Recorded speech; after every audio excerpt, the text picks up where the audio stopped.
पीओपीच्या गणेश मूर्तींवरून हायकोर्टानं सरकारला सवाल विचारलेत। राज्य सरकारची भूमिका पंतप्रधानांच्या भूमिकेशी विसंगत असल्याचं कोर्टानं नमूद केलंय।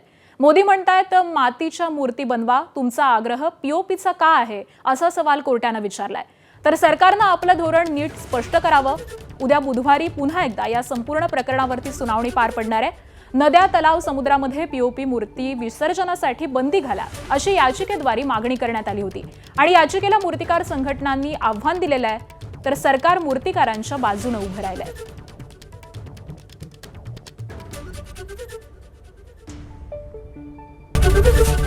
एबीपी माझा, उघडा डोळे बघा नीट।